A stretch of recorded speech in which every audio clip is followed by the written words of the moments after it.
The second, and perhaps the most fascinating to me, is the interesting case study of Red Bull. Red Bull's case study is as interesting as it is fascinating because it's an energy drink company that doesn't make energy drinks. It's a company that manufactures nothing. It makes no tangible good.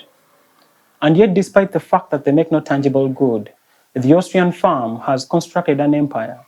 They've built a tale, a story, a fable that has generated a deep and undeniable admiration in the consumer packaged goods industry, taking up just over 40% of the market share. But for me, it is less about the market share they own and more about what they really do and where they differ from their competitors. There are a lot of ways through which Red Bull differs from its competitors, some of which include the fact that unlike Coca-Cola, the drink blend is not proprietary. Red Bull has no secret recipe. Compared to its competitors, Red Bull outsources production to Rausch-Fortschaft, an Austrian Jewish company.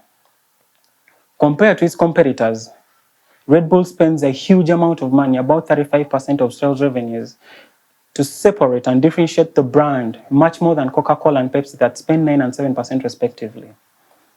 There are arguments about whether Red Bull has become a media company or not, but that's the subject matter of a different discussion. While there is a massive and monumental difference between how much Red Bull and its competitors spend as a percentage of sales revenues, it is in truth not how much Red Bull spends as much as it is about what they spend on and how they allocate their resources that truly makes the difference. Red Bull spends a lot of their time, focus, and energy on what they do best, which is marketing. And how they do that is truly taking. They've built a structure, a machine through which they can manufacture mythology around their product. And their approach, as well as the results, have been nothing short of phenomenal. They buy distribution by investing in events, football, and Formula One teams. While companies like Coca-Cola are happy to spend a substantial sum on sponsoring a major sporting event like the Olympics or the World Cup, Red Bull takes this process a step further by hosting the event or even creating the sport. One of the notable examples in the world of sports, in football particularly, is RB Leipzig. A club that was founded in 2009 by Red Bull is proof of great growth, rising from 5th division to the Bundesliga, and they've now established themselves as consistent contenders in the Champions League. On the other hand, Salzburg, a club under the ownership of Red Bull since 2005, boasts an impressive 14 titles, and it is worthy of a remark that 10 of those are won in a row in the Bundesliga, the Austrian Bundesliga. As sure as the rising sun after the night, their success has been accompanied by development of exceptional talents like Erling Haaland and Sadio Mane.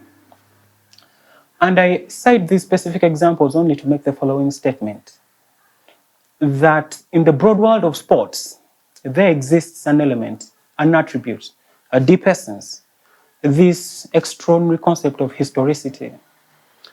The historicity of sports, this historical authenticity, which is nothing but the quality of being a real, factual, and important part of history, not merely a myth or a legend. It is this basic yet powerful element that makes sports truly remarkable. For it grants you the privilege to own a piece of history and stroke your brush, your story upon the grand canvas of time. And much like a great artist exploits the timeless power of their art, Red Bull aggressively harnesses this power of historicity, this power of sports, with teams competing month after month, year after year, season after season for championship glory. It creates and builds a fandom, a fan base, a growing fan base that is inheritable and can be passed down through generations. And as time passes by, like a renowned painting that even gains more admiration and recognition over time, the impact of winning trophies grows more influential and strong, leaving an everlasting impact and impression on the viewers and fans. This gradual intensification ultimately reduces the efforts required to acquire new customers. It diminishes, it decreases, as we call it in marketing, the customer acquisition costs. The second example, the second instance, is in motorsport. In Formula One, Matestic, the co-founder of Red Bull, rest his soul, bought Jaguar F1 Racing in 2004. And soon, with diligent dedication, the team found success with Sebastian Vettel, the track titan. Red Bull with Vettel at the wheel won four straight Formula One titles. In the following 8 years, Lewis Hamilton and Mercedes-Benz dominated Formula One, their ascendancy, leadership, and dreamlike dominance unchallenged. But as we've seen in the recent years, the rise of Max Verstappen, the Belgian-Dutch driver, has rejuvenated and restored Red Bull back to the top with 3 back-to-back world championships. Notably, Forbes reports that owning the team has bestowed remarkable brand exposure, and that constant and consistent brand exposure has developed a deep affection in the hearts of the fans. Not immediately, but with a match of moments, and over the course of time, this decision of owning the team generates a great transformation.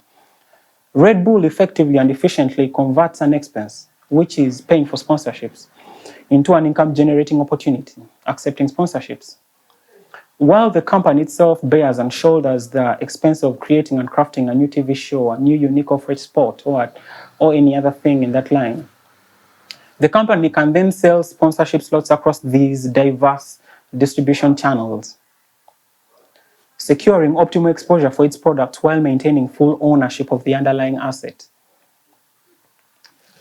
This deliberate decision amplifies not only brand reach but also revenue. How does this affect the entire business? I'll revisit this matter in just a moment. The third, and perhaps the most audacious of all, was the Red Bull Stratos program.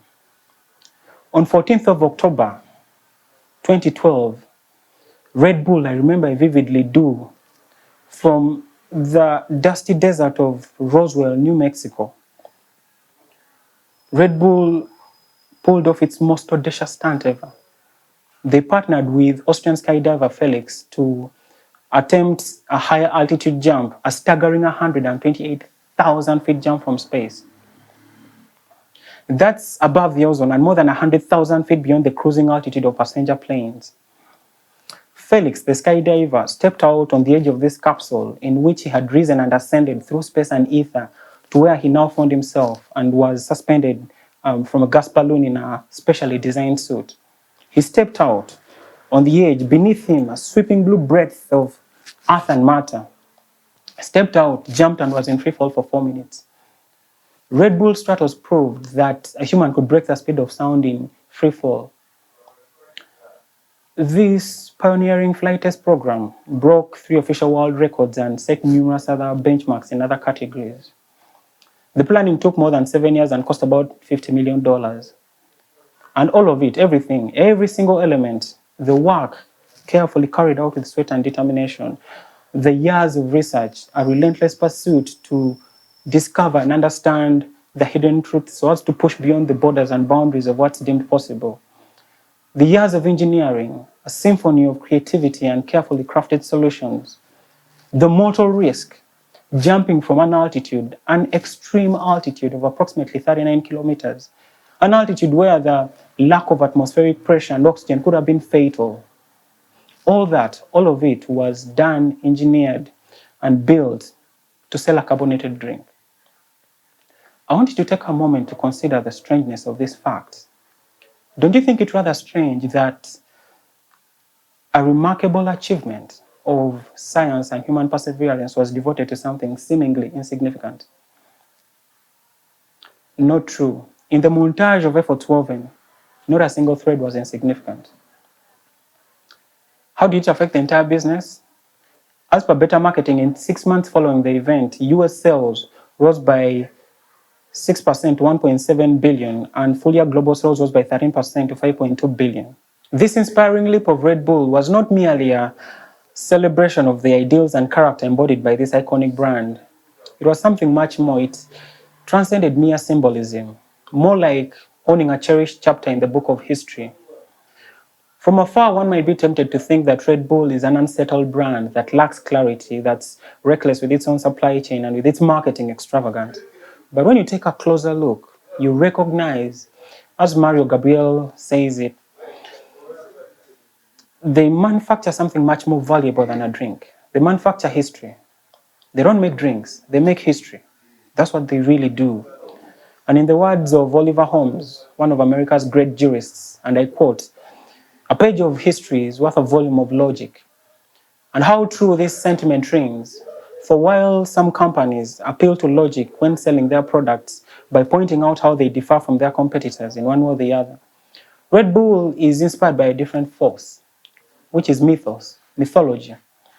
Rather than wielding control over production, Red Bull's proprietors have achieved mastery in using different distribution channels to manufacture mythology around their product, setting them apart from their competitors in a unique and remarkable way.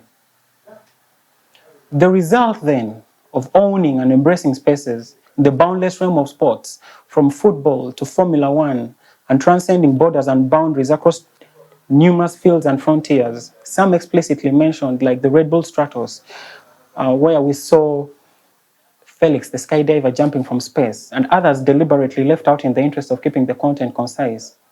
The result, then, is that Red Bull now resonates deeply within the very fabric of our culture and is a part of our cultural consciousness in a way that can't be fully estimated, quantified, or even measured. Like a finely sculpted statue, Red Bull has carved out a unique identity that is a vivid reflection of its difference and distinctiveness. And as the sands of time drift, as the hands of time sculpt the narrative, consumers may gradually perceive Red Bull not merely as a beverage brand, but as an iconic cultural institution that holds a prominent place in their hearts and minds, embodying values and significance beyond its mere product offerings. A treasure to me that surpasses all other forms of value. It's important to note that in a world where there are countless clouds of confusion and there is an ever-expanding ocean of information, mastering the art of using diverse distribution channels is not merely about placing the product into the hands of the customer, but planting and depositing them into the deepest trenches of their emotions. How you tap into the cultural consciousness is of supreme significance. How you fabricate mythology around the product and craft narratives so you can manufacture history and benefit from what I call the history dividend is pivotal and of the highest distinction. It is by understanding these elements that we can face the future with some degree of certainty. And it is then that we can attempt to secure ourselves a position in this grand theater of the world that is constantly changing. And it is then and only then that we can have a stake in the foreseeable future.